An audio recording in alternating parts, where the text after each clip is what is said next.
Hey guys, I'm Pravesh and you watching English by Pravesh. So in this video we talk about golden ray. RBSC 10th का एक book है English का, उसका नाम है golden रे। उसी के लेसन्स को हम करेंगे कि 2 महीने बाद 10th क्लास की एग्ज़ाम आने वाली है। सो उसी को रिगार्डिंग, उसी के मद्देनज़र रखते हुए मैं ये वीडियोस बना रहा हूँ। सो अगर आप भी किसी ऐसे इंसान को जानते हैं, ऐसे स्टूडेंट को जानते हैं जो कि 10th क्लास में पढ़ता है, तो उसको ये शेयर कर सकते हो क्योंकि उसकी हेल्प हो जाएगी उसको। अगर स्कूल में उसको अच्छे से समझ नहीं आया तो ये अच्छे से समझ के वो उसको कर सकता है। तो कुछ एग्जांपल्स के साथ और अच्छे से सबसे पहली पोएम को पढ़ते हैं। आइए। रिस्क। रिस्क का हिंदी में कहते हैं जोखिम। सो हम 3 पार्ट में इसको पढ़ेंगे। पहला पार्ट होगा वोकैबुलरी का, दूसरा कम्युनिकेशन का और तीसरा क्वेश्चनिंग का। कम्युनिकेशन मीन्स जो भी ये लेसन हम देख रहे हैं यहाँ पे जो राइटिंग लिखी हुई है, कम्युनिकेशन है, यही लेखक द्वारा कम्युनिकेट किया गया है। सो ये सेकंड पार्ट में आएगा। फर्स्ट पार्ट में आएगी vocabulary, because you have must vocabulary first. क्योंकि वोकैबुलरी अगर आपको आती है तो आप कोई भी सेंटेंस को बना सकते हैं। टेंस और वोकैबुलरी अगर आपको आते हैं तो आप कोई भी ट्रांसलेशन आसानी से कर सकते हैं। और इंग्लिश में अगर आप हिंदी में सोचते हैं तो उसको आसानी से आप इंग्लिश में ट्रांसलेट करके लिख सकते हैं। सो आपको कॉन्टेक्स्ट समझना होना सबसे इम्पोर्टेंट है। कॉन्टेक्स्ट, किस संदर्भ में बात हो रही है। तो यहाँ पे कौन सा संदर्भ है? रिस्क का संदर्भ है।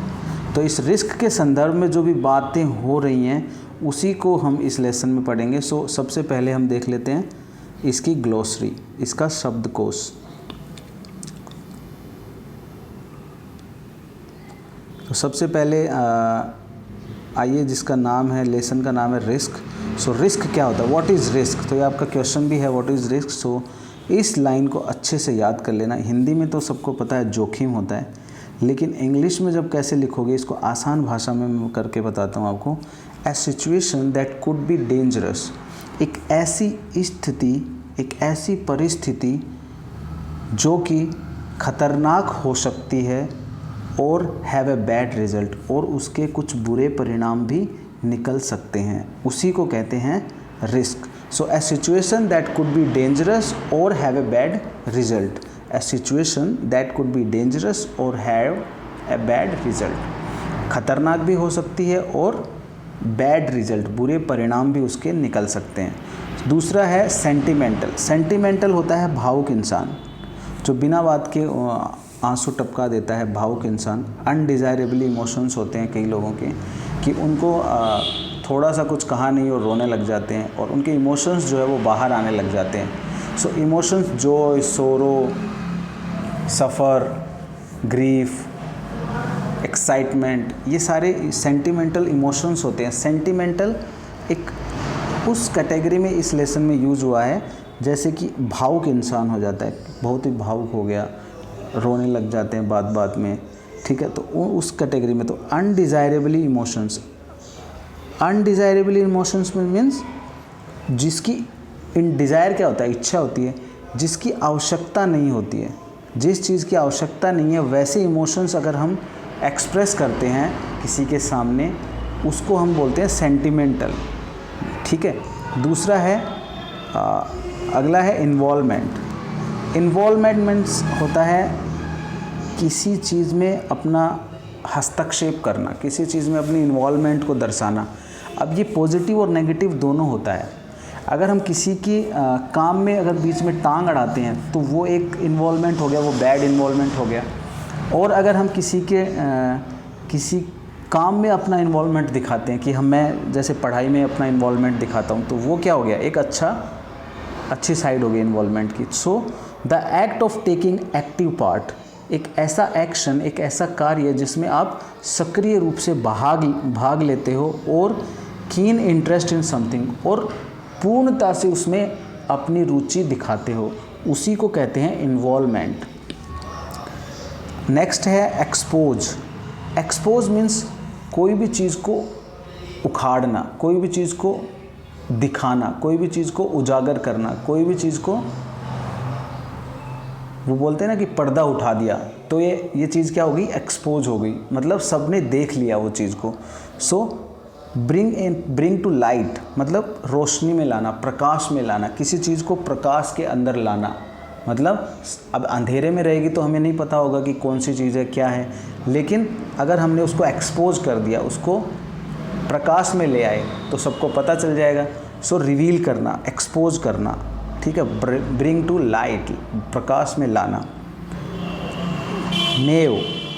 नेव मीन्स नो सीखिया, मतलब लैक ऑफ एक्सपीरियंस। अगर आप में अनुभव नहीं है और आप बड़ी बड़ी बातें कर रहे हो, ड्रीम्स एंड आइडियाज़ की बातें कर रहे हो, और उस क्षेत्र का, उस फील्ड का आप में अनुभव नहीं है, तो लोग आपको नेव समझते हैं, नेव।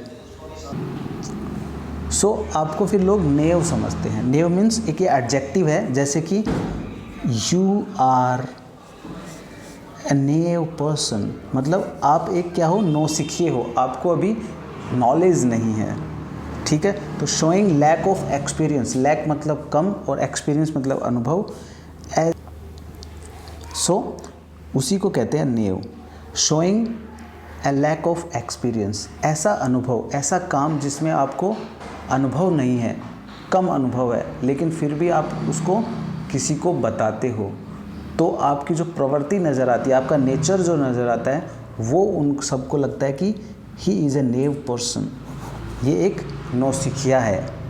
ही doesn't know anything about this thing, but he just saying that he did lots of work about this mentioned properties. So naive मतलब नौसिखिया। Hazard, whatever you want to say. Hazard means danger, खतरनाक।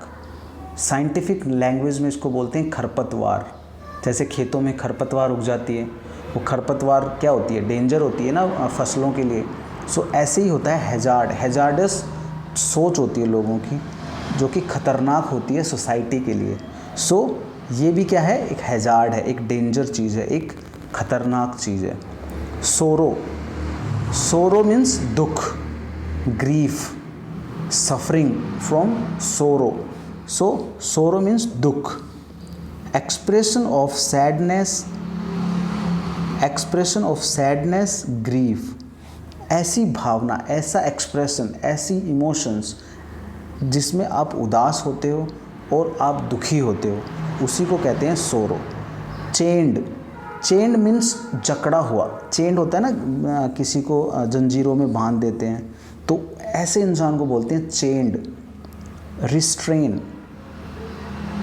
Restrain मतलब अपने आप को कस देना, जंजीरों में कस के बांध देना, उसको बोलते हैं चेंड। स्लेव मतलब नौकर। People having no freedom of any kind, ऐसे लोग जिसको किसी तरह की स्वतंत्रता नहीं होती, वो अपने निर्णय खुद नहीं ले सकते, उनको ही कहते हैं स्लेव्स। सर्टिट्यूड, आपने एटीट्यूड सुना होगा, आपने सर्टिफिकेट सुना होगा। सो सर्टिफिकेट और एटीट्यूड को मिला के बना हुआ है सर्टिट्यूड। अब यहाँ पे इसका मतलब चेंज हो गया है, उसको कहते हैं निश्चितता, निश्चित ही। जैसे बोलते हैं ना सर्टेनिटी को ही क्या कहते हैं, निश्चितता। So a feeling of complete certainty, ऐसा आपका इमोशन आप महसूस कर रहे हैं, ऐसी चीज़ जो कि सर्टन है, मतलब निश्चित ही होगी आपके साथ।